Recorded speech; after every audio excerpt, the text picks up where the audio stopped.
السلام علیکم ورحمۃ اللہ وبرکاتہ۔ نحمده ونصلی علی رسولہ الکریم، اما بعد فاعوذ باللہ من الشیطان الرجیم، بسم اللہ الرحمن الرحیم، رب اشرح لی صدری ویسر لی امری واحلل عقدۃ من لسانی یفقہوا قولی۔ چیک لسٹ مل گئی تھی؟ پڑھی تھی؟ اس کو بھرنے کی تیاری کی تھی؟ پہلے دینے کا مقصد یہ تھا کہ آپ ریڈی ہو جائیں۔ کیا فائدہ ہوگا بھرنے کا؟ کوئی فائدہ ہوگا یا نہیں؟ کوئی بتائے گا آپ میں سے کیا فائدہ ہوگا؟ اچھا، میں یہ سوچ رہی تھی کہ اگر کوئی باہر کا شخص یہ دیکھے گا تو وہ پڑھ کے ہنسے گا، فنی لگے گا کہ اتنی چھوٹی چھوٹی باتیں، اتنی چھوٹی چھوٹی باتیں کون سکھاتا ہے؟ ماں باپ سکھاتے ہیں نا۔ لیکن یہ ہمیں کس نے سکھائی؟ اللہ کے رسول صلی اللہ علیہ وسلم نے۔ تو ہم اس لیے ان سے، اپنے ماں باپ سے بھی بڑھ کر محبت کرتے ہیں، کیونکہ انہوں نے ہمیں وہ سکھایا جو ہمارے ماں باپ نے بھی نہیں سکھایا۔ اب سوال یہ پیدا ہوتا ہے کہ ان سب چیزوں کو ضروری سمجھ کے، فائدے کا سمجھ کر وہی کرے گا جس کو یہ یقین ہوگا کہ اللہ کے رسول صلی اللہ علیہ وسلم سب سے بڑھ کر ہمارے خیرخواہ ہیں، سب سے بڑھ کر علم رکھنے والے ہیں، اور سب سے بڑھ کر سچی بات کرنے والے ہیں، اور ان کی بتائی ہوئی چیز پر میرا اعتماد ہے، یقین ہے، اور ہر ایک سے بڑھ کے مجھے ان پہ زیادہ ٹرسٹ ہے کہ جو انہوں نے کہا وہ سچ کہا اور وہی فائدے کا ہے۔ میرے علم میں ہے یا نہیں، مجھے سمجھ آئی یا نہیں، یہ بات کی بات ہے، اس کو سمجھنا ہے، جاننا ہے، لیکن اس انتظار میں نہیں رہنا کہ اچھا جب تک سمجھ نہیں آتی تو اس وقت تک میں اپنی مرضی کرتا ہوں، جب سمجھ آئے گی تو پھر پیروی کروں گا۔ اللہ سبحانہ وتعالیٰ کی محبت لینے کا ذریعہ بھی یہی ہے۔ قل ان کنتم تحبون اللہ فاتبعونی، کیا انعام ملے گا؟ یحببکم اللہ۔ کیا واقعی ہم سچے ہیں کہ اللہ ہم سے محبت کرے؟ ہم اپنی اس بات میں کتنے سنجیدہ ہیں کہ اللہ تعالیٰ ہم سے محبت کرے؟ اگر ہم ہیں تو پھر ہمیں کچھ مشکل نہیں، اور اگر نہیں ہے تو بس جیسی زندگی پہلے تھی ویسی بعد میں بھی، کیا فرق پڑتا ہے؟ ایک شخص کو پتہ چلتی ہے ایک بات اور وہ کرنے لگ جاتا ہے، اور دوسرا وہ شخص اس وقت کرتا ہے جب اس کا کوئی اور پروف مل جاتا ہے، تو دونوں میں کیا فرق ہے؟ ایمان کا فرق ہے، اعتماد کا فرق ہے، یقین کا فرق ہے، اور اجر اور ثواب کا بھی فرق ہے۔ ایک شخص اتباع سنت سمجھ کے کرتا ہے ایک چیز کو، اس کا اجر کچھ اور ہے، اور ایک شخص اس وقت کرتا ہے جب اس کو کوئی پروف مل جاتا ہے، جب وہ چیز ثابت ہو جاتی ہے، جب اس کا فائدہ سامنے آ جاتا ہے۔ پھر اس نے کس لیے کیا؟ فائدے کے لیے کیا، پروف کے لیے کیا، کسی اور پر اعتماد کرتے ہوئے کیا، سنت سمجھ کے تو نہیں کیا۔ فرق ہے نا۔ اسلام ہمیں غور و فکر سے نہیں روکتا، آپ ضرور غور و فکر کیجئے، ہر بات پر رک کر سوچئے کہ میں یہ کیوں کر رہی ہوں۔ آنکھیں بند کر کے اس کو فیل نہیں کیجئے، غور کیجئے کیوں کر رہی ہوں۔ شروع میں یاد ہے آپ کو بتایا گیا تھا کہ کسی بھی کام کو کرنے کے جب تک فائدے نہ پتہ ہوں اور نہ کرنے کے نقصان نہ پتہ ہوں تو اس وقت تک ہم اس کو اختیار نہیں کرتے، اور پھر وہ عادت نہیں بنتی ہماری۔ تو ان میں سے کسی بھی عادت کو کیوں اپنانا ہے، اس کے فائدے کیا ہیں، یا کیوں چھوڑنا ہے، اس کے نقصان کیا ہے، اس کو بھی ذہن میں رکھیے، اور شعوری طور پر خالص نیت کے ساتھ ان چیزوں پر عمل کیجیے۔ یہ اسائنمنٹ صرف ایک بہانہ ہے کہ ہم کچھ کر لیں، ہمیں یاد دہانی ہو جائے، ریمائنڈر ہو جائے، کیونکہ ہم بہت سی چیزیں جانتے ہیں، عمل میں نہیں ہے۔ اور کوئی کچھ بتائے گا؟ یہ ایک کٹھی کمپائل ہوئی جب سامنے آئی نا، تو اس سے مجھے یہ فائدہ ہوا کہ میرا مائنڈ ڈی ٹریک نہیں ہوا کسی اور نیگیٹو چیز کی طرف۔ یعنی مجھے تھا کہ دن بھر میں اتنے سارے کام ہیں اور مختلف مواقع کے ہیں، تو وہ ہر مواقع کے لحاظ سے جیسے جیسے یاد آتا جا رہا ہو، کچھ کر لیا، کچھ بھول چوک میں رہ گئے، وہ تو سارا وقت مائنڈ جو ہے وہ اسی چیز پہ رہا، تو اس سے بہت الحمدللہ فائدہ ہوا۔ یعنی ایک پروڈکٹیو دن گزرا، یا سوچ برقرار رہی، پازیٹیو رہی۔ آپ؟ السلام علیکم۔ استاذہ میں نے جب یہ اس کو پڑھا، کل میں گاڑی میں بیٹھی ہوئی تھی تو میں نے دیکھا اس کو کہ اس کو کس طرح سے میں خود بھی عمل کروں اور اوروں تک بھی پھیلاؤں. تو میں نے اپنے ڈرائیور کو کہا کہ آپ اس کی ملٹیپل کاپیز کر رہا ہوں نا، تو ایک آپ اپنے لیے رکھ لیں. وہ بابا جی تھے تو انہوں نے کہا کہ ٹھیک ہے میں پڑھتا ہوں. جب انہوں نے پڑھا تو وہ بہت خوش ہوئے. سادہ سے ہیں مگر ان کی بات مجھے بہت اچھی. انہوں نے کہا کہ یہ تو مطلب سمپلی آپ کو سوچنا بھی نہیں پڑتا اور آپ کو پتا چل جاتا ہے کہ دن میں آپ نے کیا کرنا ہے. پھر میں گھر گئی تو میں نے اپنی مدر ان لا کو دیا، انہوں نے پڑھا، اور اس کے بعد پھر میں نے ان کو کہا کہ یہ کچھ کاپیز آپ لے لیں تو آپ اپنی جو گلی میں پڑوسی ہیں سارے ان سب کو دے آئے نا. تو ان سب کو بھی پہنچا دیا. تو وہ مطلب اتنی مجھے اچھی چیز لگ رہی تھی کہ میں نے ایٹ لیسٹ تھاٹ تو دے دی دوسروں کو کہ آپ نے کرنا کیا ہے، اور خود انشاءاللہ اس پہ عمل کروں گی تو انشاءاللہ. اور پھر یہ ہے کہ ہم بعض اوقات ایک چیز شروع کرتے پھر بھول جاتے ہیں یا چھٹ جاتی ہے، تو ایٹ لیسٹ ہماری تھنگس ٹو ڈو کی لسٹ میں تو ہے کہ یہ کرنا ہے. اگر آج نہیں کیا تو کل کر لوں، کل نہیں تو پرسوں کر لوں، کرنا تو ہے نا.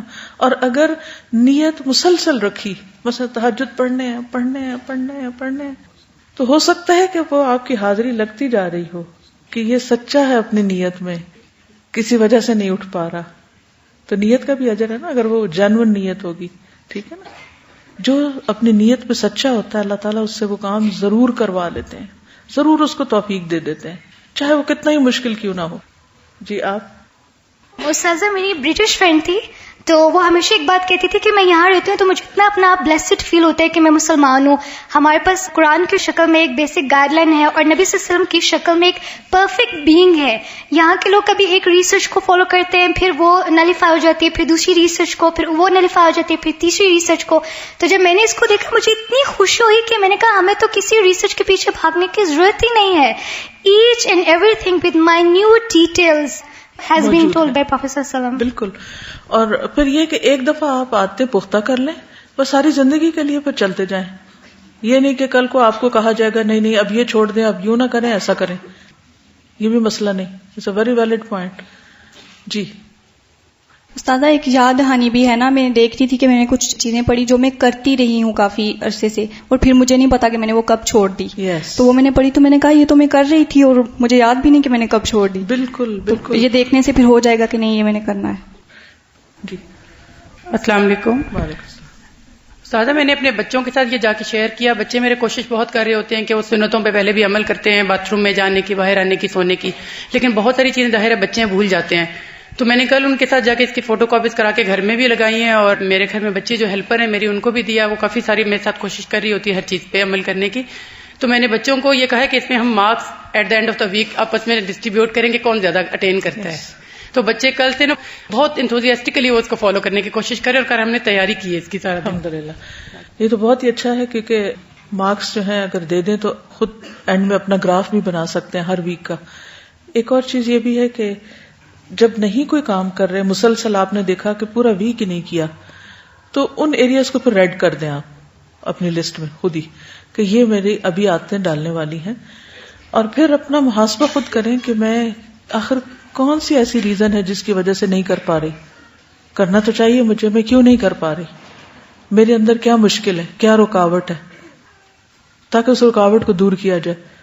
اور ایک اور ٹپ یہ ہے کہ میں جب اپنا اس طرح محاسبہ کرتی ہوں نا، تو جہاں میں سمجھتی ہوں کہ میں ناکام ہو رہی ہوں اپنی اس عادت میں، یہ سنت کے فالو کرنے میں، تو پھر میں استغفار کرتی ہوں کہ میرے گناہ ہی رکاوٹ ہے میرے اس نیک عمل میں.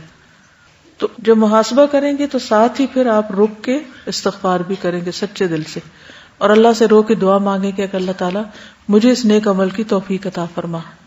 اور جب آپ کیلکولیشن شروع کریں گے تو بلیو می اپنا آپ ایسا سامنے آئے گا کہ خود آپ کو بھی نہیں پتا ہوگا. پہلے تو میں کہتی ہاں وہ آج اصل وجہ یہ تھی کہ یہ ہو گیا تو پھر وہ میں نے نہیں کیا تو اچھا یہ ہو گیا. اس طرح کی جسٹیفیکیشن دے دے کے نا تو چیزوں کو اگنور کرتے رہتے ہیں. لیکن جب وہ سامنے نقشہ بنتا ہے نا تو اپنے آپ کو آئینہ دکھانا آسان ہو جاتا ہے.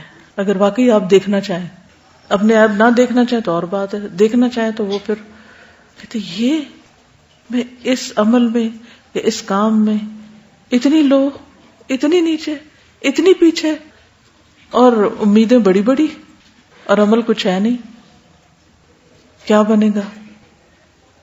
یہ احساس اپنے اندر پیدا ہو جائے کہ میں پیچھے ہوں، میں نیکی میں کم ہوں، تو آپ کے اندر پھر آگے بڑھنے کی ایک سوچ پیدا ہوتی ہے. ورنہ تو انسان اپنے آپ کو اتنی تسلیاں دیتا ہے کہ فکر کی ضرورت ہی نہیں ہے. جی سیٹرڈے کو جب اس کو جا کے میں نے پڑھا تو کچھ چیزیں تو پہلے سے تھیں اندر اور آسان بھی لگیں، لیکن کچھ چیزیں مجھے لگا کہ شاید میں نہ بھی کر پاؤں، اتنی ڈیفیکلٹ ہیں کہ وہ عادت میں ہے ہی نہیں. پھر میں نے ان کی فوٹو کاپی کروائی کہ چلو پہلے ہفتے میں نے نہ کیا تو اگلے پورے منتھ ٹرائی کرتی رہوں گی اور ہو جائیں گی انشاءاللہ. اور صبح جب میں مارک کر رہی تھی تو مسواک کا تھا کہ اچھی طرح مسواک کیا کہ نہیں، مجھے لگا اچھی طرح نہیں کیا، اب تو یہ جھوٹ ہو گیا، کراس کرنا پڑے گا. دوبارہ گئی، دوبارہ اچھی طرح مسواک کیا اور اب پھر ٹک کرنا. اس میں آپ دیکھیں کہ مسواک اللہ کی رضا کی خاطر کی تو کوئی بات نہیں، ایک دن کراس کے اگلے دن پھر یاد آئے کہ اوہو کل یہ کیا تھا. آپ یہ بھی کر سکتے ہیں جو کام جس ایریا کے ہیں اس ایریا میں اتنے سے کٹ کر کے حصے کو پیسٹ بھی کر سکتے ہیں، ری رائٹ بھی کر سکتے ہیں، اپنے انداز میں بھی لکھ سکتے ہیں. جی میں یہ دیکھ رہی تھی کہ جیسے شروع کے لیکچرز میں ہم نے سیکھا تھا کہ پلاننگ کیسے کرنی ہے اور ہر چیز کی پلاننگ، تو وہ میرے لیے بہت مشکل ہو رہا تھا. اگر میں اپنے فائنینس کو پلان کر رہی تھی تو میری عبادات میں مسئلہ ہو رہا تھا. مطلب at a time multitasking نہیں ہو رہی تھی. تو ایک تو مجھے یہ فائدہ ہوا کہ مجھے پتا چل گیا اچھا ملٹی ٹاسکنگ ایسے کی جاتی ہے. اور دوسرا پھر میں نے اس کا یہ سوچا کہ ٹھیک ہے اسائنمنٹ ہے مجھے ریٹرن کرنی ہے، میں نے اس کی پہلے فوٹو کاپیز کروا لی تاکہ وہ ہمیشہ کے لیے رہے گا میرے پاس کہ میں نے یہ کام کرنے ہیں. ایک اور میری آپ سب سے ریکویسٹ ہے کہ اس کو امپروو کرنے کے لیے مزید مشورے لکھ کر دیجیے. جی میں نے جب سٹارٹ کیا تھا نا یہ میرا، تو اس میں یہ تھا کہ مجھے جو ٹائٹل تھا نا اس کی اتنی صحیح سمجھ نہیں آ رہی تھی، اور جب وہ میں نے چیک لسٹ میں سب سے پہلی چیز دیکھی کہ مسواک اللہ کی رضا کے لیے، تو وہ اس کی مجھے ایک دم سے سمجھ آ گئی کہ میں ہر چیز میں پہلے فائدہ دیکھتی تھی کہ اس کا سائنٹیفکلی کیا فائدہ ہوگا، اور مسواک کے میں نے پھر فائدے جا کے پڑھے بھی، لیکن جیسے ہی وہ اللہ کی رضا کے لیے آیا نا تو مجھے یہ ٹائٹل بھی کلیئر ہو گیا کہ جو چیزیں اللہ کے نبی نے جو ہمیں سنتیں بتائی ہیں، اگر ہم ان کے پیچھے ان کی جو فائدے ان کو نہ بھی دیکھیں، اللہ کا حکم ہے اللہ کی رضا کے لیے کرنا ہے. اور دوسری چیز میرے اندر پروڈکٹیوٹی بہت بڑھی کہ جب وہ ہم چیک لسٹ پہ ٹک کریں گے نا تو اینڈ آف دا ڈے فیل ہو رہا تھا کہ آپ اچیوڈ سم تھنگ، اور جب نہیں کر رہے تھے تو ایک تھوڑی سی ایک سیڈ فیلنگ کہ اچھا یہ کام رہ گیا. نارملی اگر ہم یہ چیک لسٹ نہیں کر رہے اور وہ کام چھوٹ جاتے تھے وہ اتنی سیڈ فیلنگ نہیں آتی تھی، تو اب وہ پروڈکٹیوٹی کی فیلنگ اور بھی زیادہ بڑھ گئی. السلام علیکم. وعلیکم السلام. میں نے سب سے پہلے جو بات کرنی تھی وہ یہ کہ مجھے آج بہت خوشی ہو رہی ہے کیونکہ اس لسٹ کی وجہ سے آج پہلی دفعہ میں نے زندگی میں اشراق کے نفل پڑھے. الحمدللہ.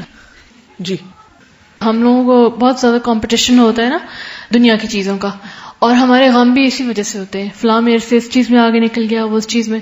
تو میں سوچ رہی تھی، ابھی میرے ذہن میں آ رہا تھا جب انہوں نے وہ مارکس کی بات کی نا کہ بچے ٹوٹل کریں، تو میں سوچ رہی تھی کہ اگر ہمارے گھر میں اس طرح کا ماحول نہ ہو کہ ہم ایک دوسرے کے ساتھ مارکس کمپیئر کر سکیں، تو میں جب کسی کام میں اپنے آپ کو سست فیل کروں نا کہ سستی ہو رہی ہے اور میں یہ نہیں کر رہی اور ریڈ مارک لگا چلا جا رہا ہے ہر ویک اور میں اس کام کو نہیں کر رہی، تو میں یہ اپنے ذہن میں ایک امیجن کرتی ہوں، ویژولائز کرتی ہوں کہ وہ کام کوئی اور کر کے اور جنت میں چلا گئے اور میں اس کام کی وجہ سے پیچھے رہ گئی ہوں، یا میرا سٹیٹس اللہ کی نظر میں پیچھے ہو گیا. تو وہ جو چیز جو مجھے موٹیویٹ کرتی ہے نا، وہ جو سینس آف کمپٹیشن ہے، اس لیے شاید اللہ تعالیٰ نے بھی کہا نا فاستبقوا الخیرات، ایک دوسرے سے آگے بڑھ جانے کی خواہش، اس میں بھی ہم اس کو یوز کر سکتے ہیں. بالکل. ایک اور چیز یہ ہے پیچھے رہنے کی یا کوئی بھی چیز نہ کرنے کی 2-3 وجوہات ہوتی ہیں. ایک ہوتا ہے ہم رش میں ہوتے ہیں، جلدی میں، اب جلدی ہے زبان کیسے صاف کریں، جلدی ہے یہ کیسے کریں، تو پھر سوچیں کہ جلدی کیوں ہے. جس چیز کے لیے جلدی مچائی ہوئی ہے واقعی وہ اتنا امپورٹنٹ کام ہے کہ ہم ایک سنت کو چھوڑ دیں اور جلدی مچا دیں. دوسرے ہے نیگلیجنس، غفلت کا علاج کیا ہے؟ یاد دہانی کرانا. اینی ادر ریزن خود نوٹ کیجئے کہ کیا اور وجہ ہو سکتی ہے کہ جس کی وجہ سے آپ کوئی کام نہیں کر پاتے، پھر اس ریزن کو خود omit کیجئے. ٹھیک ہے. السلام علیکم. جب میں اس کو پڑھ رہی تھی میں یہ سوچ رہی تھی کہ یہ بہت سارے ایسے کام ہیں جو عمل میں تو ہیں لیکن کبھی سنت سمجھ کے نہیں کیا. تو یہ پیج ایسے لگا جیسے بہت زیادہ محتاط ہو کر زندگی گزارنے کو کہتا ہے، کیونکہ سارے اعمال جو ہیں وہ اللہ تعالیٰ کے پاس تو لکھے جائیں لیکن ہمارے سامنے رزلٹ کوئی بھی نہیں. اگر ہم خود مارکنگ کریں گے، اس کی اپنی اصلاح خود کریں گے تو زیادہ بہتر ہو جائے گا انشاءاللہ. اصل میں تو اسی دن کی تیاری ہے نا. یہاں یہ اعمال نامہ کیوں بھر رہے ہیں؟ تاکہ اس دن کی تیاری کر سکیں. وَلْتَنظُرْ نَفْسٌ مَا قَدَّمَتْ لِغَدٍ. ہر شخص کو دیکھنا چاہیے کہ اس نے کل کے لیے کیا کیا. کہاں دیکھے گا اپنے اعمال کو؟ کہاں؟ اگر لکھ کے سامنے ہوں گے تو زیادہ آسانی سے دیکھیں گے. ٹھیک ہے. ایک اور مجھے جو فائدہ اس کا فیل ہو رہا تھا وہ یہ تھا کہ آپ کی مینٹل لیزینس جو ہے وہ بھی دور ہوتی ہے. آپ کی جو تھاٹس ہیں وہ چینلائز ہوتی ہیں, آپ آل دا ٹائم سوچ رہے ہیں اور اچھی پازیٹیو چیز سوچ رہے ہیں. بالکل اچھی والی نیت میں نے کی کہ میں کروں گی, تہجد پڑھوں گی. اور آج صبح جب میں اٹھی, آج اتنی نیند آئی ہوئی تھی, بہت زیادہ ہی نیند آئی ہوئی تھی, اور امی نے مجھے ایک آواز تھی تو اس ٹائم میں اٹھی, اور اس ٹائم جو خوشی تھی اور نماز جب پڑھی تو ابھی تک ایکٹیو. ایسے مجھے لگتا تھا نیند ہی آتی رہے گی, اب کلاس میں نیند ہی آتی رہے گی. بہت سی چیزوں کا تعلق سوچ سے بھی ہوتا ہے نا, کہ ہم اپنے اوپر ایک وہم یا خوف طاری کیے ہوئے ہوتے ہیں, کیا پتہ نہیں کیا ہوگا, پتہ نہیں کیا ہوگا. تو ان معاملات میں بھی اللہ پر بھروسہ کرنا چاہیے. چلیے آگے چلیے. اگر میری زندگی اور میری موت اللہ کے لیے ہے تو پھر مجھے اپنے آپ کو اپنے رب کا پسندیدہ بنانا ہے. اس بات پر غور کرنا ہے اور اس بات پر عمل کرنا ہے کہ وہ کون سی چیزیں ہیں جن سے رب محبت کرتا ہے. جب تک میرے اندر وہ کوالٹیز نہیں آتی, جب تک میرے اندر وہ خصوصیات نہیں آتی جو رب کو محبوب ہیں, تو میں رب کی محبوب نہیں ہو سکتی, اور میری زندگی اور میری موت رب کے لیے نہیں ہو سکتی. اللہ سبحانہ و تعالی بندوں کے اندر جو چیز پسند کرتا ہے وہ ان کی پاکیزگی اور صفائی ہے. قرآن مجید میں اللہ سبحانہ و تعالی فرماتے ہیں, ان اللہ یحب التوابین ویحب المتطہرین, بے شک اللہ محبت کرتا ہے کثرت سے توبہ کرنے والوں سے, کیونکہ کثرت سے توبہ گناہوں کو دھو ڈالتی ہے, اور اسی طرح پاکیزگی حاصل کرنے والوں سے. متطہر کی جمع ہے متطہرین. متطہر یعنی جو کوشش کے ساتھ پاکیزگی اختیار کرے. اس لیے بہت ضروری ہے کہ ہم اپنی روزمرہ زندگی میں نہ صرف یہ کہ اپنے جسم بلکہ اپنے ماحول کو بھی صاف ستھرا رکھیں. ہم نے جسمانی صفائی کے تحت سر کے بالوں سے لے کر پاؤں تک مختلف چیزوں کے بارے میں جو قرآن و سنت سے ہمیں رہنمائی ملتی ہے, اور اس کے بعد عام روزمرہ زندگی میں جن جن طریقوں سے اپنے جسم کی صفائی کرنی چاہیے ان پر ہم نے گفتگو کی. آج ہم بات کریں گے انشاءاللہ بڑی طہارت کے بارے میں, یعنی قضاء حاجت کے آداب اور لباس وغیرہ کی صفائی.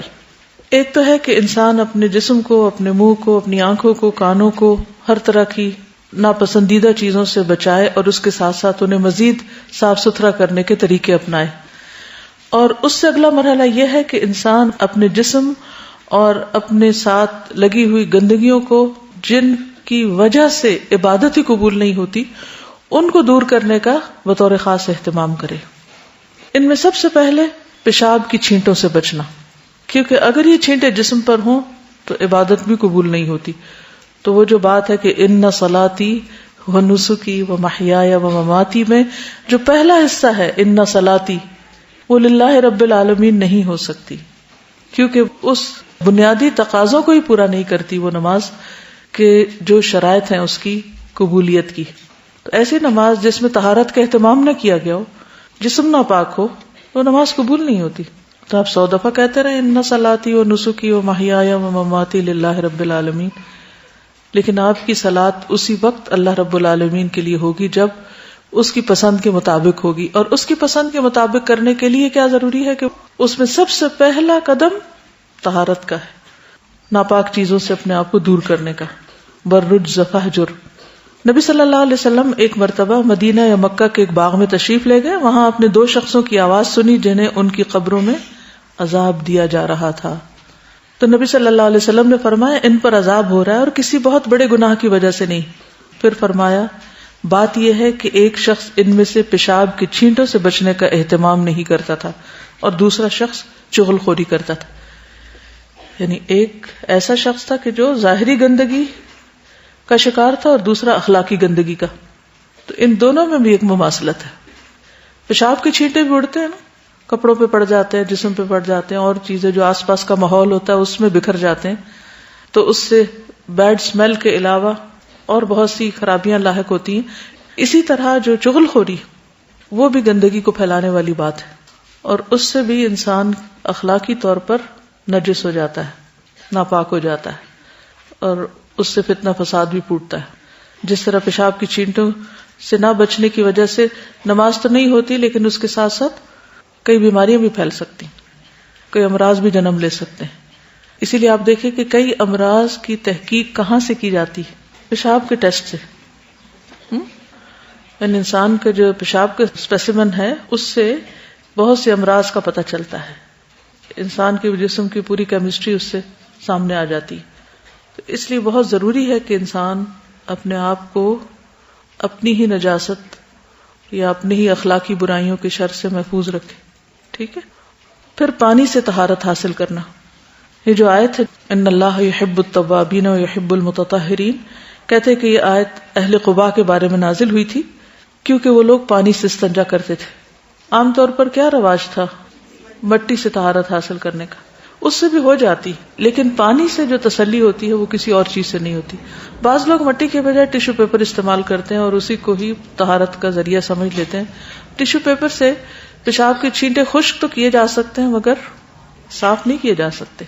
یعنی اگر جسم کے کسی حصے پر پیشاب لگ گیا ہے اور آپ اس کو صرف ٹیشو سے جذب کر لیتے ہیں، خشک کر لیتے ہیں، تو کیا آپ کے خیال میں پاک ہو گئے جب تک اس کو دھویا نہ جائے؟ مٹی کے اندر یہ خصوصیت ضرور ہے کہ وہ وہاں کی لگی ہوئی نجاست کو اگر پوری طرح اتارتی نہیں لیکن اس کی ترکیب کو بدل دیتی ہے. اس لیے پانی سے دھونا لازم ہے، پسندیدہ ہے. پھر ناپاک جگہ کو پانی سے دھونا. ایک دیہاتی نے مسجد میں پیشاب کر دیا، صحابہ کرام اس کی طرف دوڑے تو آپ نے فرمایا اس کے پیشاب کو مت روکو. پھر آپ نے پانی کا ڈول منگوایا اور پیشاب کی جگہ پر بہا دیا. یعنی نہ صرف یہ کہ جسم کو بلکہ جس جگہ پر پیشاب ہو اس کو بھی دھو لینا چاہیے، صاف ستھرا کر دینا چاہیے. عام طور پر بڑوں کے ساتھ ایسی مشکل نہیں ہوتی، لیکن چھوٹے بچے یا بہت بوڑھے لوگ جو اپنا پیشاب کنٹرول نہیں کر سکتے، ان دونوں کے سلسلے میں پھر انسان کو مزید محتاط رہنے کی ضرورت ہے کہ ان کا بستر ہو یا پھر واش روم تک کا راستہ یا کوئی بھی اور جگہ جہاں ان کا پیشاب لگ سکتا ہو، اس سب کے بارے میں بھی احتیاط برتنی چاہیے. صرف اس میں ایکسپشنل کیس چھوٹا بچہ ہے، لڑکا جو ابھی روٹی نہیں کھا رہا ہو یا کوئی سالڈز پر نہ ہو، تو اس کے پیشاب کی چھینٹیں اگر پھیل جائیں تو ان پر اگر پانی کا چھینٹا مار دیا جائے تو وہ کافی ہو جاتا ہے. لیکن لڑکی کا پیشاب یا کھانا کھانے والے بچے کا پیشاب جو ہے وہ نجس ہے اور اس کو دھونا چاہیے. اور دھونے کے لیے پانی کافی ہے، صابن ضروری نہیں. پانی پاک کرنے والا ہے، پاک کر دیتا ہے. صابن اس پہ مزید اس کو اچھا کر دیتا ہے. دودھ پیتے بچوں کے پیشاب کا حکم جو ہے حدیث میں آتا ہے کہ رسول اللہ صلی اللہ علیہ وسلم نے ایک بچے کو اپنی گود میں بٹھایا تو اس نے آپ پہ پیشاب کر دیا. آپ نے پانی منگا کر اس پہ چھڑک دیا، اسے دھویا نہیں. اور کہا جاتا ہے کہ یہ بچہ وہ تھا جو ابھی کھانا نہیں کھاتا. اسی طرح وہ لوگ جو ویسے صحت مند ہوں اور باقی ہر طرح کے چھینٹوں سے بچتے ہوں، ان کے لیے یہ احتیاط لازم ہے کہ جس فرش پر وہ نہاتے ہیں اس فرش پر پیشاب نہ کریں، کیونکہ بازو کا تو پھیل کر ادھر ادھر رہ سکتا ہے. نہاتے ہوئے جب صاف پانی کا چھینٹا اس پیشاب کے ساتھ ٹکرائے گا تو پلٹ کے واپس آپ پر بھی آ سکتا ہے. تو نہانے کی جگہ کو اور پیشاب کی جگہ کو الگ الگ ہونا چاہیے. ٹھیک ہے. پھر اسی طرح یہ ہے کہ اس بات پر آپ مزید ریسرچ کریں گے کہ پیشاب میں کون سی ایسی نجاستیں ہیں یا ایسی کون سی خرابیاں ہیں یا ایسی کون سی گندگیاں ہیں کہ جس کی وجہ سے اتنا زیادہ اہتمام کرنے کو کہا گیا ہے کہ چھینٹوں سے بھی بچے. پیشاب سے بچنا تو ہے ہی، اس کے چھینٹے سے بھی بچے. اور نہ بچنے پر صرف یہ نہیں کہا گیا کہ نہ بچنا ٹھیک نہیں، بلکہ اس پر سزا بھی بتائی گئی. تو اس کی کیا وجہ ہو سکتی ہے کہ اتنی ارلی سٹیج پر یعنی قبر کے اندر ہی سزا شروع ہو جاتی ہے. کچھ سزائیں تو ایسی نا جو بعد میں ہوگی، قیامت کے دن ہوگی انسان کے گناہوں پر، لیکن یہ وہ گناہ ہے جس پر قبر میں بھی عذاب ہے. اور کوئی کچھ کہنا چاہیے اس سلسلہ؟ جی میم، میڈیکلی فیمیلز کا جو یوریتھرا ہوتا ہے it is small and it is not as protected as میل کا یوریتھرا، وچ از میلز میں یوریتھرا 11 سینٹی میٹر ہوتا ہے، فیمیلز میں یوریتھرا کی لینتھ تقریباً 4 سینٹی میٹر ہے. And it is very close to the place of defecation, یعنی it can easily be contaminated. And urine جب نکلتا ہے تو it becomes contaminated with bacteria called E coli which is a source of infection. بہت زیادہ جو extensive infections ہمارے گٹ میں ہوتی ہیں، وونڈز میں ہوتی ہیں، اور بہت سی ایسی انفیکشنز جو ہوتی ہیں they actually come out when the urine comes out it becomes contaminated with that E coli bacteria. So it is also a reason جس سے اتنا اسٹریس دیا گیا کہ پیشاب کی چھینٹوں سے بھی بچیں، کیونکہ جب پیشاب آپ کے بلیڈر میں ہوتا ہے اٹ از اسٹیرائل، تب اس میں کوئی بیکٹیریا نہیں ہوتا، لیکن جب وہ باہر آتا ہے تو it becomes contaminated with bacteria and then it is dangerous for other people. تو اس لیے بہت احتیاط کے ساتھ اس سے بچنا ضروری. اسی لیے جو حکم دیا گیا وہ یہ کہ پیشاب کرتے ہی فوراً نہیں اٹھ جانا چاہیے، کیونکہ بعض اوقات کچھ حصہ یورینری ٹریک میں رہ جاتا ہے اور پھر وہ بعد میں ڈراپس کی شکل میں باہر آتا ہے. تو اس طرح کچھ لوگوں کے کپڑوں کے ساتھ لگ جاتا ہے یا اور جگہوں پہ وہ چلا جاتا ہے، جس سے نجاست مزید پھیلتی، گندگی پھیلتی. اور اگر وہ آپ کے کپڑوں میں گر گیا اور وہ کپڑے آپ کے جسم کے ساتھ دوبارہ بار بار لگ رہے ہیں تو آپ دیکھیے کہ اس کا نتیجہ کیا ہو سکتا ہے. تو تھوڑا سا رک جانا چاہیے تاکہ جسم پوری طرح صاف ہو جائے, پورا پیشاب باہر آ جائے. جی بچوں میں جو پہلے تو نیپیز ہوتے ہیں نا تو وہ تو پھر بھی چینج ہوتے رہتے ہیں. اب یہ جو Pampers yes it's a very important thing. یہ ماؤں کی سستی ہے سراسر. میں یہ کہنا چاہ رہی تھی کہ شروع سے بچوں کو عادت اس چیز کی ڈالنی چاہیے نا کہ یورین ایک گندی چیز ہے, لیکن اب تو یہ کہ 3 سال تک بھی بچوں نے پیمپرز پہنے ہوتے ہیں, صبح سے لے کے دوپہر تک وہ ایک ہی پیمپر میں پھرتے ہیں, بیکاز اس میں فائنینشیل کنسٹرینٹ بھی آ جاتا ہے کہ جی اب وہ اس کو بار بار چینج نہیں کرنا. پھر بچہ عادی ہو جاتا ہے اس چیز کا کہ جیسے یورین کوئی چیز ہی نہیں ہے. آپ دیکھیے کہ وہ جو نیپی ہوتی ہے نا, اگر وہ گندی ہو تو آپ بچے کو اٹھائیں تو آپ کو اسمیل آ رہی ہوتی ہے نا, تو اب بچہ بےچارا مجبور ہوتا ہے کہ مسلسل اس نجاست کو سونگتا رہے. جب وہ مسلسل سونگتا ہے تو اس کا نتیجہ کیا ہوتا ہے, اس کے اندر سے طہارت اور پاکیزگی کا احساس ختم ہو جاتا ہے. پھر بڑے ہو کر بھی اس کو محسوس نہیں ہوگا کہ اس کے کپڑوں میں کچھ ایسی نجاست ہے یا اس کے ماحول میں ہے یا اس کو صاف کرنا ہے. تو اس کے اثرات زندگی بھر دور تک جاتے ہیں. اگر مائیں تھوڑی سے بھی اپنے آرام کو قربان کر کے بچوں کی صحیح تربیت کرے تبھی وہ آپ کے لیے صدقہ جاریہ بنیں گے. اگر آپ نے ان کو گندگی میں ہی پالا پھر کیا ہوگا, ان کی ہیبٹس ہی پھر ساری زندگی ٹھیک نہیں ہوتی, جس کی وجہ سے ان کی صحت متاثر رہتی. کیونکہ اگر وہ نیپی میں ہی فارغ ہو رہے ہیں سارا وقت تو نہ ان کو ٹوائلٹ پہ بیٹھنا آئے گا, نہ ان کا جسم پوری طرح صاف ہوگا, بے شمار اور بھی مسائل. اور آپ دیکھیں کتنے بچوں کو نیپی ریشز ہوتے ہیں, کتنا کامن ہے. سوچئے وہ ریش کیوں بن رہا ہے, اور پھر بعض اوقات وہ مسلسل اسی تکلیف میں رہتے ہیں. تو میں سمجھتی ہوں کہ اس میں ہمیں تھوڑی سی تکلیف کر لینی چاہیے. بچے کی روٹین بھی سیٹ ہو جاتی ہے کہ ہر آدھے گھنٹے کے بعد 15 منٹ کے بعد یہ جو بھی آپ دیکھ رہے ہیں, ہر بچے کی عادت مختلف ہوتی. تھوڑی سی بھی اگر آپ ایفرٹ کریں تو کچھ مشکل نہیں ہوتی. صرف پہلے 40 دن جو ہیں وہ شاید 40 دن کی عورتوں کو نماز سے بھی شاید اسی لیے رخصت ملی کہ وہ فلی فوکس کریں اپنے بچے کے اوپر اور اس کی بہت ساری عادتوں کو وہاں سے صحیح لائن پر لے آئیں. تو ساری زندگی کے لیے بچے کے اندر ایک طہارت اور پاکیزگی کی عادت ہو جائے گی. اور اگر پیشاب میں پالا تو پھر گندگی پر ہی ساری تربیت ہوگی.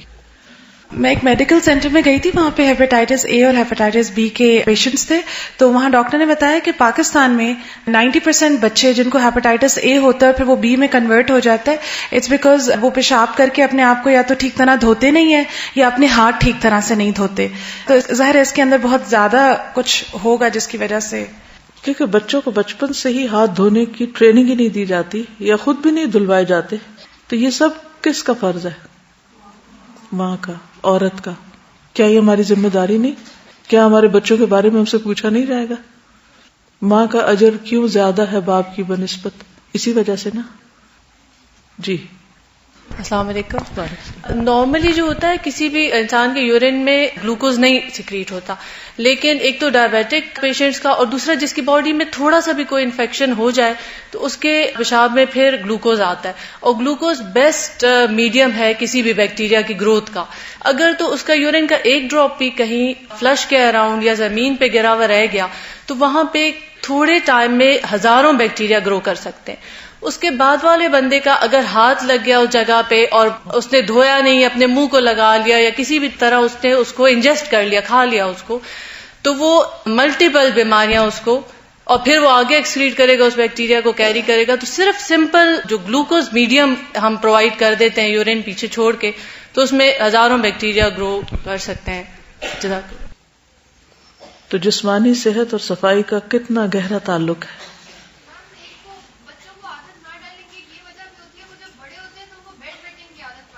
جی ہاں, جب شروع میں اگر بچوں کو نیپی ان کی پراپرلی نہیں چینج ہوتی تو پھر بڑے ہو کر ان کو پیشاب کنٹرول کرنا ہی نہیں آتا اور بیڈ ویٹنگ کی عادت پڑ جاتی اور وہ بڑے ہونے تک اپنے بستر گیلے کرتے رہتے ہیں. السلام علیکم. یہاں پر یہ بات ہو رہی ہے پیشاب کی نجاست کے لحاظ سے, تو یہ ہم فزیکل بات تو کر رہے ہیں لیکن مجھے لگتا ہے کہ اس کے ساتھ ساتھ جو حضرت محمد صلی اللہ علیہ وسلم نے اور اسلام میں جو اس کی وہ ہے، یہ سائیکولوجیکل بھی ہے. سائیکولوجیکل اس لحاظ سے کہ we are too much careful about others excretions, اور باہر کی جو گندگی ہے اسے بہت زیادہ کیئرفل رہتے ہیں، لیکن جو اپنی ہے وہ ہماری فیلنگ بھی ہے نا، دوسروں کی اس سے ایون تھوک سے بھی اتنی کراہت کریں گے. تو میرا خیال یہ ہے کہ یہ سائیکولوجیکل فیکٹرز بھی اس میں مجھے نظر آتے ہیں کہ اس وجہ سے بھی اسلام نے اس کو اتنی امپورٹنس دی ہے. تو خلاصہ یہ کہ انسان عام طور پر چونکہ اپنی گندگی سے اس طرح نفرت نہیں کرتا جتنی دوسروں کی گندگی سے کرتا ہے، اس لیے پھر اپنی گندگی کو صاف کرنے میں اتنی احتیاط بھی شاید نہیں برتتا. تو یہ وجہ بھی ہو سکتی ہے کہ اتنی شدت برتی گئی ہے کہ قبر میں عذاب کی وعید سنائی گئی. جی السلام علیکم.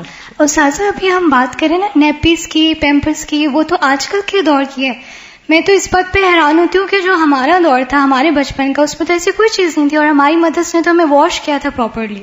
تو ہمارے آج کل کے جو پبلک ٹوائلٹس دیکھیں آپ، یونیورسٹیز کے دیکھیں، کالجز کے دیکھیں، تو میں سوچتی ہوں کہ ہمیں مطلب بیسک تمیز ہی نہیں آئی، تو ہم نے کیا چیز سیکھی؟ اور یونیورسٹی لیول پہ بھی آ کے ابھی نہیں سیکھا تو کب سیکھیں گے؟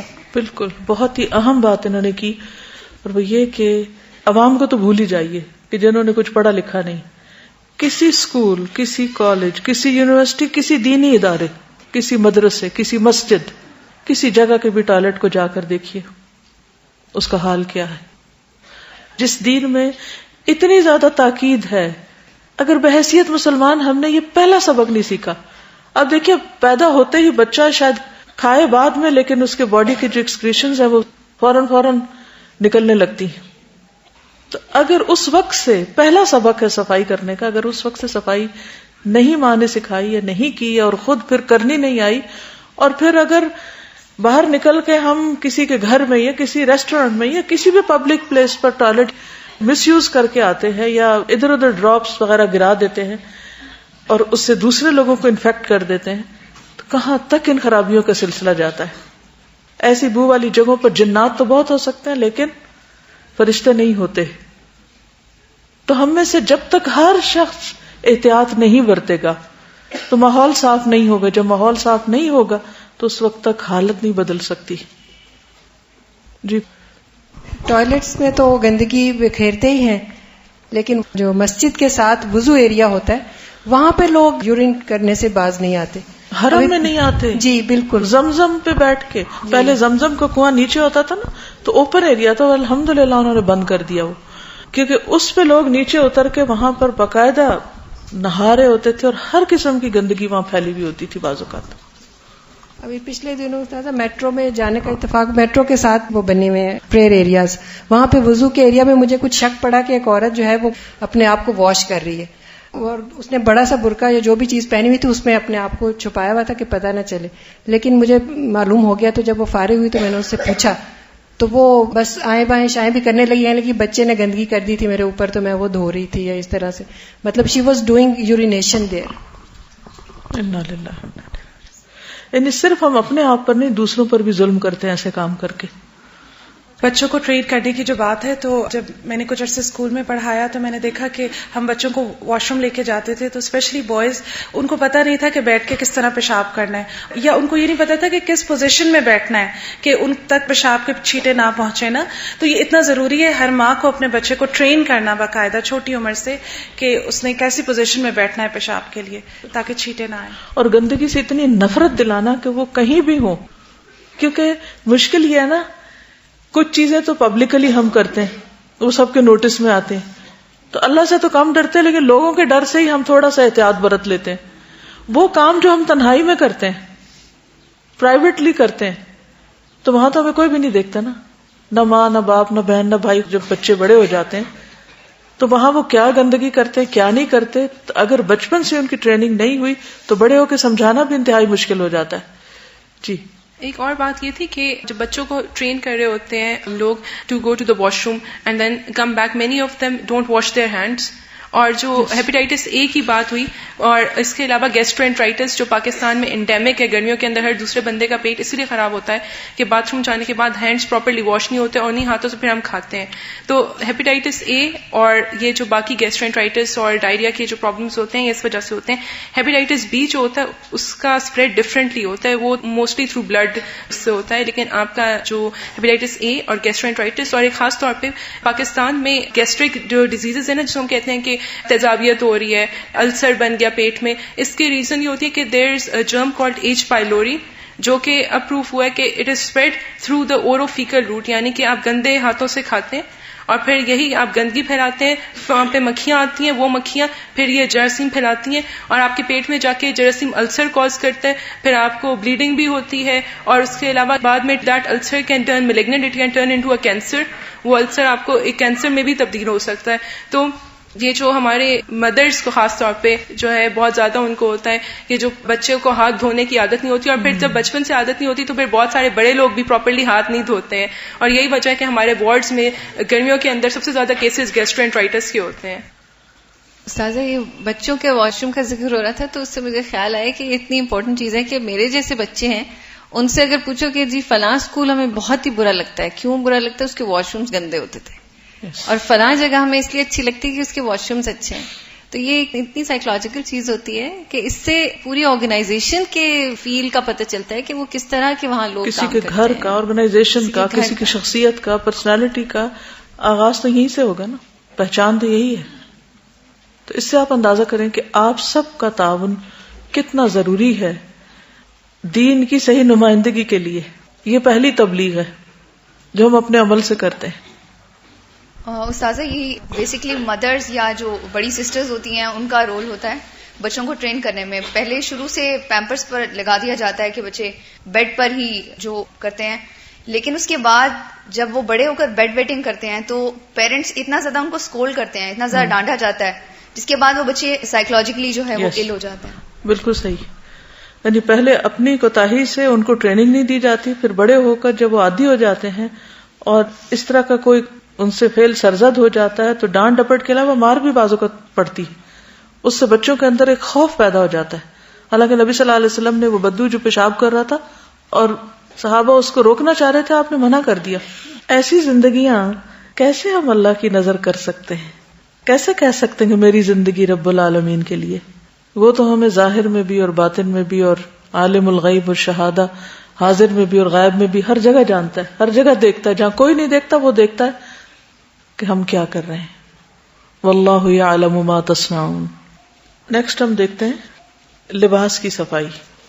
سورۃ المدثر میں اللہ سبحانہ وتعالی فرماتے ہیں وَثِيَابَكَ فَطَهِّرْ، اور اپنے کپڑے پاک صاف رکھو، یعنی ہر طرح کی نجاست سے، ہر طرح کی گندگی سے.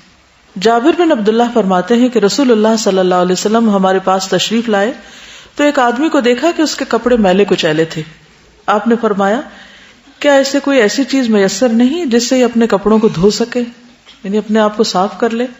بعض اوقات کپڑے دیکھنے میں تو بہت صاف دکھتے ہیں دور سے، لیکن پسینے کی بو سے اس قابل نہیں ہوتے کہ انہیں پہنا جائے.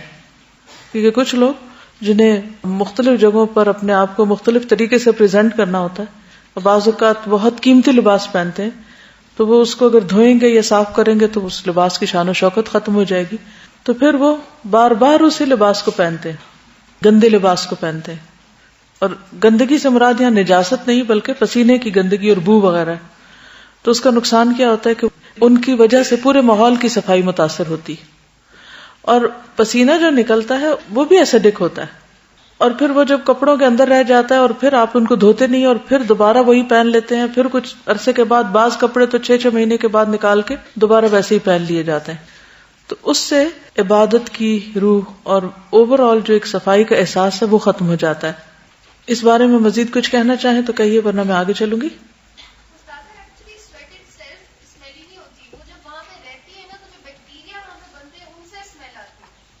جی جی، یعنی سویٹنگ جس جگہ پہ رہ جاتی ہے وہاں وہ اس بیکٹیریا کی وجہ سے اسمیل پیدا ہوتی. استاذہ زیادہ لوگ کیا کرتے ہیں کہ وہ گندے کپڑے پہنتے ہیں جس سے بڑی سویٹ کی اسمیل آتی ہے اور اس کے اوپر وہ اور بھی زیادہ پرفیوم لگا دیتے تو وہ اتنا ڈسکسٹنگ ہو جاتا ہے اور پھر وہ اسپریڈ ہونے لگتا ہے. وہ یعنی وہ پہلے پسینہ ان کے اندر تھا, جب اس میں پرفیوم ڈالا تو وہ پرفیوم کے ساتھ مل کے اڑنے لگا. بڑی اچھی ٹپ تھی. میں نے اپنی مدر لا کو دیکھا, وہ تھوڑی سی دیر کے لیے کہیں جاتی تھی اور آ کے جیسے بہت فینسی کپڑے ہیں جن کا رنگ اترتا ہے کچھ, تو وہ کیا کرتی ہیں تھوڑی سی دیر کے لیے بھی پہنا ہوتا تھا تو جب وہ چینج کرتی تھی تو وہ بنگلوں کو پکڑ کے وہیں پہ ہی کھڑے ہوئے سنک سے صابن سے دھو کے اور اس کو ہینگر پہ لٹکا دیتی تھی. تو اور تو پورے کپڑے کلین ہوتے تھے, کوئی وہ نہیں, اور every time she did that نا. اس طرح جو ہے میں نے خود دیکھا ہے ان کے 12 سال پرانے کپڑے بالکل نئے ہیں اور وہ ہر وقت واشنگ مشین اور اتنا سرف اور ہر چیز ضائع بھی نہیں ہو رہی اور بجلی کچھ تو اس کی سیونگ ہوتی ہے اور یہ وہ اچھے کپڑے جو ہیں وہ سارے بچ جاتے. جی ڈرائی کلیننگ سے بھی طہارت تو نہیں ہم کہہ سکتے نا. نہیں دیکھیے نجاست کو صاف کرنا اور ہے جو پاکی کی اس میں آتی ہے, لیکن گندگی اس طرح کی اسمیلز وغیرہ کو دور کرنا یہ نجس نہیں ہے. تو ان کو اگر کسی بھی کلیننگ سے صاف کر لیا جائے, چاہے وہ آپ کسی اسپرے سے صاف کرتے ہیں یا ڈرائی کلیننگ سے یا پھر محض اس جگہ کو دھو کے پانی بھی کافی ہو جاتا ہے بعض اوقات, تو اس سے نماز وغیرہ ہو جائے گی. یہ کہتے کہ کپڑے تو پھر بھی دھو لیتے ہیں, عبایا نہیں دھوتے کیونکہ وہ کالے رنگ کا ہے یا نیلے رنگ کا ہے, تو کسی کو کیا نظر آئے گا اس میں کیا لگا ہوا ہے. اس کو تو میرے خیال میں اگر کوئی طریقہ ہو کپڑوں کے جرمز دیکھنے کا تو سب سے زیادہ جو نظر آئیں گے وہ شاید عبایا پر ہی آئیں گے. جوتوں کی صفائی, جوتے ایسی چیز ہے کہ جو سب سے زیادہ گندگی میں جاتے ہیں. آپ کسی واش روم میں جائیں, کسی پبلک جگہ پر, کہیں بازار میں, سڑک میں, سبزی منڈی میں, کہیں پر بھی آپ جائیں گے تو سب سے زیادہ گندگی جراثیم جوتوں کو ہی چمٹیں گے. ان کو صاف کرنا اور ان کو صاف ستھرا رکھنا یہ بھی نہایت ضروری ہے. یعنی جوتے اتنے صاف کم از کم ہونے چاہیے کہ جن میں نماز ادا ہو سکے, کیونکہ نبی صلی اللہ علیہ وسلم بعض اوقات جوتوں سمیت نماز پڑھاتے بھی تھے. ایک بار رسول اللہ صلی اللہ علیہ وسلم اپنے صحابہ کو نماز پڑھا رہے تھے کہ آپ نے دوران نماز اپنے جوتے اتار کر اپنی بائیں جانب رکھ لیے. جب صحابہ نے آپ کو دیکھا تو انہوں نے بھی اپنے جوتے اتار دیے. جب آپ نماز سے فارغ ہوئے تو فرمایا, کس چیز نے تم لوگوں کو اپنے جوتے اتارنے پر ابھارا؟ انہوں نے کہا, ہم نے آپ کو دیکھا کہ آپ نے اپنے جوتے اتارے تو ہم نے بھی اتار دیے. رسول اللہ صلی اللہ علیہ وسلم نے فرمایا, بے شک جبریل میرے پاس آئے علیہ السلام اور بتایا کہ آپ کے جوتے میں گندگی لگی ہے. آپ نے فرمایا, جب تم میں سے کوئی مسجد میں آئے تو اپنے جوتوں کو بغور دیکھ لیا کرے, اگر ان میں کوئی گندگی یا نجاست نظر آئے تو اسے پونچھ ڈالے اور پھر ان میں نماز پڑھے. ٹھیک ہے, کیونکہ اس زمانے میں مسجد کے اندر کارپیٹنگ نہیں تھی بلکہ فرش پر ہی نماز پڑھی جاتی تھی. تو بعض کو دھوپ ہوتی تھی یا گرمی سے پاؤں زمین پر نہیں رکھے جاتے تھے تو لوگ جوتوں کے اندر ہی نماز پڑھ لیتے تھے. تو جوتے میں نماز پڑھنے کا مطلب یہ ہے کہ جوتا اتنا پاک صاف ہو کہ نماز میں رکاوٹ نہ بنے. یہ معیار ہے صفائی کا اس کی. ٹھیک. اب جہاں تک جرمز وغیرہ کی بات ہے یا ایسی جگہ پہ جانے کی بات ہے تو ہم سب کو پتا ہے کہ ہم کہاں سے گھوم کر آئے. اگر آپ صرف گاڑی سے اتر کر ایک پارک میں گئے یا آپ کسی ایسی روڈ پر چل رہے ہیں جہاں کوئی کتا وغیرہ نہیں جاتا یا کوئی ایسی گندی چیزیں نہیں ہیں تو اس صورت میں کوئی نجس چیز نہیں لگے گی ان کو, بلکہ زمین کی مٹی جو ہے وہ بھی پاک کرنے والی ہے. تو وہ جوتے اگر ان کو کہیں کوئی گندگی لگ گئی اور اس کے بعد مٹی پہ چلے یا مٹی سے ان کی صفائی سہولت کے ساتھ ہو جائے گی, جیسے تیمم کی مٹی پاک کرنے والی, ایسی ہر مٹی ناپاک نہیں ہوتی بلکہ مٹی بھی پاکیزگی کا ذریعہ ہوتی ہے پانی کے بعد. لیکن کچھ صورتیں گندگی کی ایسی ہیں, نجاست کی ایسی ہیں کہ جو نظر نہیں آتی. مثلاً اگر آپ کسی ایسے واش روم میں گئے ہیں کہ جہاں فلور گندا تھا تو لازماً آپ کے جوتے میں گندگی جذب ہو گئی, اب آپ کو دھونا چاہیے اس کو. یا آپ کسی ایسی جگہ پر پیشاب کرنے بیٹھے کہ چھینٹے اڑ کے آپ کے جوتوں پہ جا پڑے تو جوتے آپ کے گندے ہو گئے. تو ایسی صورت میں ان جوتوں میں نماز نہیں ہوگی کہ جو مثلا آپ نے چمڑے وغیرہ کے پہنے ہوئے ہیں یا کسی بھی ایسے مٹیریل کے جیسے کپڑا یا سافٹ قسم کے ہیں کہ اس میں چھینٹے جذب ہو چکے ہیں, تو یا تو ان کو دھو لیجیے, جیسے واکنگ شوز ہوتے ہیں یا بعض اوقات ہیوی شوز ہوتے ہیں تو بظاہر وہ صاف ہوتے ہیں, لیکن اگر ان پہ کوئی ایسی چیز گر گئی تو پھر ان کو باقاعدہ پاک کر لیا جائے. اسی طرح جرابوں کی صفائی, بعض لوگ جرابیں نہیں دھوتے, ایک جراب کئی کئی دن تک پہنتے رہتے اور ان کے پاؤں میں پسینہ بھی آتا ہے تو وہ اسمیل کا ذریعہ بن جاتے ہیں اور دوسروں کے لیے سخت اذیت کا ذریعہ. تو جب ہم گندی جرابوں کے ساتھ اور خصوصاً ایسی جرابیں کہ جن میں پسینے کی بو آ رہی ہے، ان کے ساتھ اگر ہم نماز پڑھنے کھڑے ہوں گے تو ہمارے خشوع میں بھی خلل آئے گا. تو اس لیے ان کی دھلائی اور ان کی صفائی کا بھی اہتمام کرنا ضروری ہے. بچوں کے اور بڑوں کے انڈر گارمنٹس وہ بھی اسی میں آتے ہیں.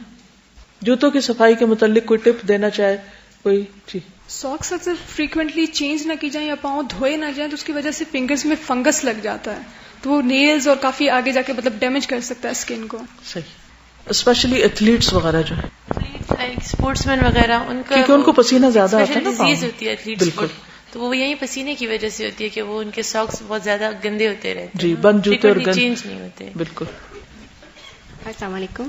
پچھلے دنوں میں نے دیکھا تھا ٹی وی پر ایک پورا پروگرام انہوں نے کنڈکٹ کیا تھا اس چیز پر کہ کراچی میں کچھ ایسی دکانیں ہیں جہاں پر جوتوں میں پک کی کھال لگائی جاتی ہے. تو وہ کہہ رہے تھے کہ اگر آپ کوئی نمازی جاتا ہے مسجد میں، وضو کر کے اکثر جاتے ہیں لوگ، اور وہی جوتا پہن کے جائیں گے تو پھر ان کی تو نماز نہیں ہوگی نا. تو اس کے بارے میں پھر کافی وہ بتا رہے تھے ٹپس کہ جب آپ جوتا خریدیں تو اس کے انٹرنلی آپ دیکھیں تو پک کے چمڑے میں وہ جو بال ہوتے ہیں جب نکالا جاتا ہے تو 3 سوراخ بنے ہوتے ہیں الگ الگ بالوں کے. تو اس پر ذرا غور کرنا چاہیے کہ چمڑا اچھی طرح دیکھ کے لیں چیز. اسی طرح کئی پرسز بھی ایسے ہوتے ہیں جی جی کہ جو ہم ساتھ نماز میں رکھتے ہیں یا مسجد لے جاتے ہیں. جی جی اس کا بیسٹ حل یہ ہے کہ واش روم سلیپرز الگ کر لیں. جی جی کارپیٹ والے ایریا پر بھی شوز نہ لائے جائیں کیونکہ کارپیٹس کے اندر وہ جرمز پھر رہ جاتے ہیں کہ جو پھر صاف کرنا مشکل ہوتے ہیں. جی استاذہ، یہ میرے فرینڈ کے گھر میں ایک رول ہوتا تھا کہ ان کے انڈور شوز الگ سے ہوتے تھے اور آؤٹ ڈور شوز الگ سے ہوتے تھے. ان کا گھر کا انٹرنس تھا کہ پہلے ایک it was like a hallway, وہاں پہ وہ اپنے شوز اتارتے تھے جن شوز میں وہ باہر جاتے تھے. کیونکہ ان کی جو موم تھی وہ بہت ہی کلین وہ تھی، لائک ان کو بالکل بھی گندگی نہیں پسند تھی. تو ان کا یہ رول بہت سخت تھا کہ انڈور شوز الگ ہو اور آؤٹ ڈور شوز الگ ہو. دے کوڈ ناٹ گو، جو چپل میں وہ گھر پہ پہنتے تھے وہی چپل وہ باہر نہیں پہن سکتے تھے. اور ایک اور بات یہ ہے کہ میں نے 12-13 ایئرز ازبیکستان میں وہاں پہ رہی ہوں، تو زیادہ تر ازبیکس کے گھر میں یہ ہوتا ہے کہ وہ گھر پہ شوز پہنتے ہی نہیں ہیں، ان کے کارپٹس ہوتے، اور وہ ان کے گھر میں اگر شوز کے ساتھ اندر جاؤ تو یہ باقاعدہ بہت برا مانتے کہ یو ڈونٹ ریسپیکٹ اس، کہ تم گندے شوز میں ہمارے گھر کے اندر آ گئے ہو. اگر آپ دیکھیں گے تو بہت سارے لوگوں کا یہ کلچر ہے، مثلا ٹرکش جو ہے ان کا بھی یہی کلچر ہے کہ جوتے گھر سے باہر، کوئی بھی ہو، بڑا ہو چھوٹا ہو، امیر ہو غریب ہو. جاپنیز کا بھی یہی حال ہے، وہ جوتے گھر کے باہر ہی ہوں گے اور اندر ننگے پاؤں رہیں گے یا ساکس وغیرہ کے ساتھ. اسی طرح جیسے آج کل جوتوں کا جو ٹائپ آ رہی ہے کہ ہر جوتا چپل نما سا ایک ہے، جوتے سے آپ کی چال پہ بڑا فرق پڑتا ہے. یا اسی طرح جیسے پہلے ہوتا تھا نا کہ بند جوتے پہنتے تھے تو وہ پاؤں کی بیماریاں کم ہوتی تھیں. اب جتنا اوپن رہتا ہے اتنے کونس بہت بنتے ہیں اور ہارڈ اسکن بہت زیادہ ہو جاتی ہے، ایڑیوں کا مسائل بہت ہو جاتے ہیں، اور اسپیشلی چال اتنی وہ رف ہو گئی ہے کہ وہ اس میں وہ وقار نہیں ہے اس طرح کا جیسے. بالکل. اور عباد الرحمان کی چال کا تو قرآن مجید میں ذکر ہے، عباد الرحمان الذین یمشون علی الارض ہونا. لیکن ہم اپنی اپنی چال ہی چیک کر لیں کہ اس میں کتنی عاجزی اور انکساری. استاذہ، پاکستان میں یہ حال ہے کہ جوتوں کی نمائش جو ہے وہ اب ایک ٹرینڈ بن گئی ہے. ریسنٹلی ہم لوگوں نے اپنے ڈرائنگ روم میں کارپیٹ بچھوایا تو ماما نے سختی سے منع کر دیا کہ یہاں پر کوئی چپل کوئی جوتا نہیں لے کے آئے گا. لیکن جتنے گیسٹ آتے ہیں وہ جوتے لے کے اندر آ جاتے ہیں، ان کو ہم روک بھی نہیں سکتے. اس کا کلر بھی اتنا چینج ہو چکا ہے اور اندر اب نماز پڑھنے کا بھی دل نہیں کرتا. بعض لوگ تو کہتے ہیں نہیں جوتے کے ساتھ ہی آ جائیے، اگر آپ اتارنا بھی چاہیں تو وہ آپ کے آنر میں کہیں گے جوتے ساتھ ہی آ جائیے. چلیے، پورے ماحول کی صفائی، یعنی ہم چھوٹی چیز سے شروع اور پھیلتے پھیلتے اب پورے ماحول. اب آپ میں سے ہر شخص اپنے اپنے ماحول کو دیکھے کہ آپ کا ماحول کیا ہے، اس میں کون کون سی چیزیں ہیں اور ان کو آپ کس طرح صاف رکھیں گے. مثلا آج آپ جب گھر جائیں تو گھر کی ہر چیز پر نظر ڈالیں جو کہ وہ آپ کا ماحول ہے. مثلا فلور، فرش، بستر، چھت، جالے، شیشے، جالیاں. پھر اسی طرح جن چیزوں سے آپ ان کو صاف کرتے ہیں، جھاڑو، موپ، کیونکہ بہت سے جراثیم آپ صفائی کے نام پر گھر میں داخل کر لیتے ہیں. کیسے؟ گندا موپ لگا کے. بہت سے لوگ موپ لگا کے دھوتے نہیں ہیں، اس کو ایسے چھوڑ دیتے ہیں. وہ اگلے دن تک کے لیے کیا ہوتا ہے 24 گھنٹوں میں، وہ لگانے کے وقت دھوتے ہیں، لگا کر نہیں دھوتے. اب نقصان کیا ہوگا؟ وہ 24 گھنٹے اس کے اندر جراثیم پلتے رہیں گے. اور پھر آپ نے وہ آ کے سارے گھر میں خوب پھیلا دیے.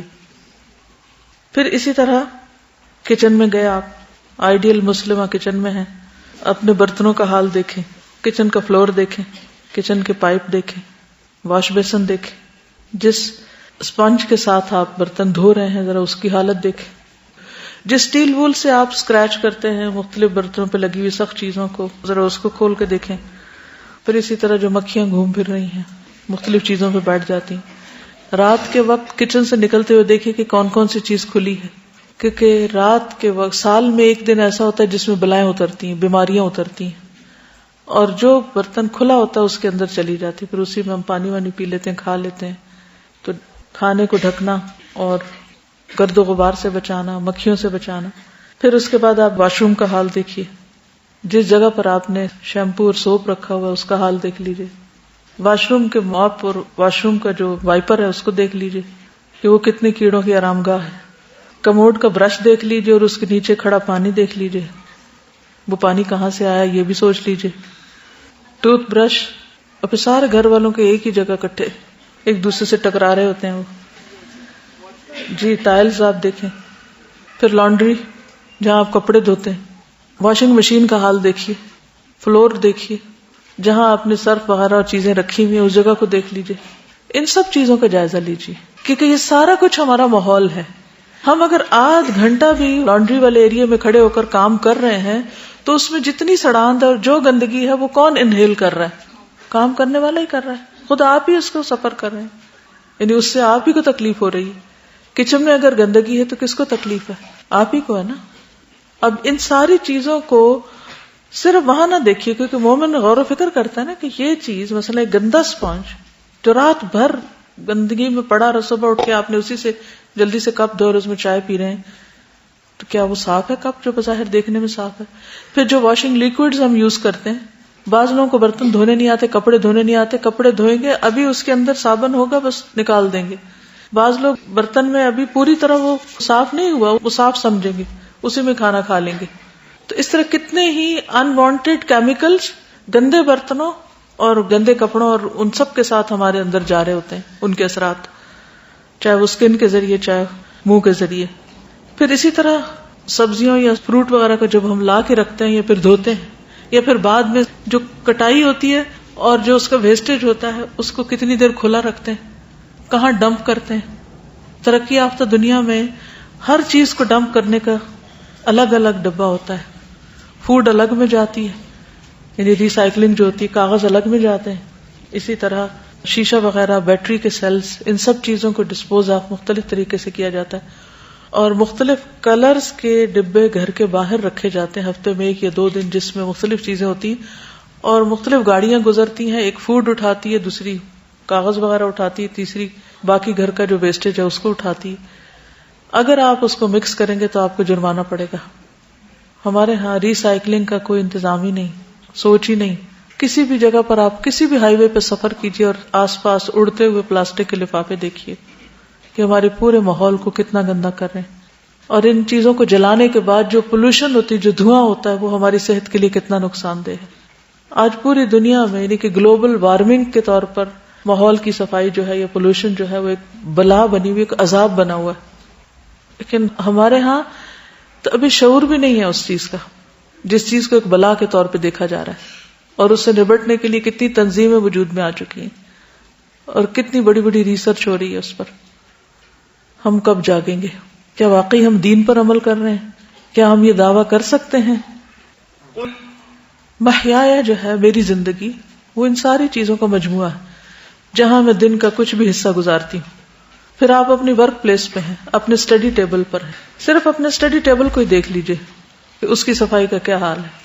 ہم اپنے کی بورڈز ہی دیکھ لیں، ماؤس جس سے ہم کمپیوٹر پہ کام کرتے ہیں، کمپیوٹر اسکرین دیکھ لیں. اگر ہم نے کسی طرح کوشش کر کے گھر صاف ہی کر لیا تو گلی میں اتر کر دیکھ لیں وہاں کیا عالم ہے. استاذہ آج کا جو لیکچر ہم سن رہے ہیں اس میں مجھے ایک چیز یاد آ رہی تھی کہ جیسے جاپان کے بارے میں ہم سب جانتے ہیں کہ ان کے اوپر ایک بہت بڑی ایک ناگاساکی میں جو ان کے اوپر بام گرا اور اس کی اکانومی اور سب کچھ تباہ ہو گیا. اس کے بعد انہوں نے اپنا ایک گولڈن پرنسپل سیٹ کیا اور اس پرنسپل کو انہوں نے اپنی تمام آرگنائزیشنز، تمام انسٹیٹیوشنز اور تمام اسکولز ہر جگہ پر اس کو عام کر دیا. And that is known as a kaizen principle, KAIZEN. اور انگلش میں اس کا میننگ ہوتا ہے کنٹینیوس امپروومنٹ. اور اسی کے انڈر ایک 4 پروسیس سائیکل انہوں نے سجیسٹ کیا جس کو کہتے ہیں PDCA cycle, which means plan, do, check, act. تو اس میں آپ دیکھیں کہ ہم پہلے دیکھنا ہے کہ پلاننگ کیا کرنی ہے، ہاؤ، ویئر، واٹ، وین، کیا پلاننگز ہم نے کرنی ہے. اس کے بعد نیکسٹ اسٹیپ آتا ہے ڈو، کہ جو ہم نے اسٹریٹجیز بنائی ہیں، جو ہم نے پلاننگز کی ہیں، جو ہماری ٹیکٹکس ہیں، وہ کتنی حد تک وہ کام ہو رہا ہے. نیکسٹ چیز آتی ہے چیک. چیک ہے ٹو ریکٹیفائی دا پرابلم، کہ پرابلم ہے کیا. دیکھیں جیسے آپ ہیبٹ بریکنگ اور ہیبٹ فارمیشن پہ بہت عرصے سے ہمیں بتا رہی ہیں یہ چیز، تو ہم نے ہر چیز کے بینچ مارک سیٹ کرنے ہیں. کہ ایک میرا بینچ مارک ہے کہ میں نے 30 days میں اس ہیبٹ کو اپنے فارم کرنا ہے یا میں نے اس کو بریک کرنا ہے. اب اگر 30 days کا بینچ مارک میرا نہیں پورا ہو رہا تو کیوں نہیں ہو رہا؟ پھر اس کے بعد اگلی چیز ہے ایکٹ. ایکٹ کا مطلب کیا ہے؟ امپروومنٹ، کہ وہ امپروومنٹ آئی ہے یا نہیں آئی. تو اگر اسی PDCA سائیکل کو ہم بھی اپنی زندگیوں میں امپلیمنٹ کریں تو انشاءاللہ کافی حد تک بہتری آ سکتی ہے. میم یہاں پہ ہم یہ جو بات کر رہے ہیں اپنے ماحول کی صفائی کی، اپنے گھروں کی صفائی کی، تو اس میں ایک یہ پوائنٹ بھی بہت امپورٹنٹ ہے. جو ہم لوگوں کے ملازم ہوتے ہیں ان کے سپورٹ کر دیا ہوتا ہے ہم لوگوں نے تمام گھر کی صفائی کو، اور ہمیں نہیں پتا ہوتا کہ وہ کس طرح سے کس چیز کی کیسی صفائی کر رہے ہیں. اور جس طرح سے ایک مالک اپنے گھر، اپنے کمرے کی، اپنے واش روم کا جتنا خیال سے صفائی کرے گا اتنے خیال سے اس کا ملازم کبھی بھی وہ صفائی نہیں کر سکتا. رسول اللہ اپنی گھر کی صفائی خود کیا کرتے تھے، تو ہم لوگ پھر کیوں اپنے کمروں کی، اپنے گھروں کی صفائی خود نہیں کر سکتے اور اتنے ڈیپینڈنٹ ہو گئے ہیں میٹس پر؟ یا ان کے ساتھ مل کے کیوں نہیں کر سکتے؟ جی کیوں نہیں اس کو ساتھ کر سکتے؟ تو پہلا سٹیپ کیا ہے؟ احساس، شعور، ارادہ، نیت کہ یہ کرنا ہے، اس کی ضرورت ہے، اس کے بغیر چارہ نہیں. استاذہ ایک میں نے ریسرچ دیکھی تھی، اس کے اندر انہوں نے یہ بتایا تھا کہ جو ماؤس ہے اور کی بورڈ ہے اس پہ کموڈ سے زیادہ جرمز ہوتے ہیں. اس لیے کیونکہ کموڈ تو پھر صاف کر دیا جاتا ہے، ریگولر اس کی کلیننگ ہوتی ہے، بٹ ان چیزوں کی نہیں ہوتی ہے. تو اس فورم پہ I would like to ask کہ ایسے کون سے کلینرز ہمارے پاس موجود ہیں جو ایزیلی ہم لوگ اپنے پاس رکھ سکتے ہیں؟ سینیٹائزر، اس کو آپ ٹشو کے ساتھ ہی کسی بھی کلوتھ کے ساتھ لگا کے آپ صاف کر لیں. ڈس انفیکٹنٹ جی اور بھی ہوں گے لیکن یہ تو عام طور پر اویلیبل ہی ہے. اب یہ جتنے بھی پوائنٹس اپنے اپنے ماحول کی لسٹ بنا کے لیں اور ان کو آپ کیسے صاف کرتے ہیں، مختلف آئیڈیاز شیئر کریں. جزاکم اللہ خیرا. سبحانک اللہم و بحمدک، اشہد ان لا الہ الا انت، استغفرک و اتوب الیک. السلام علیکم و رحمۃ اللہ وبرکاتہ.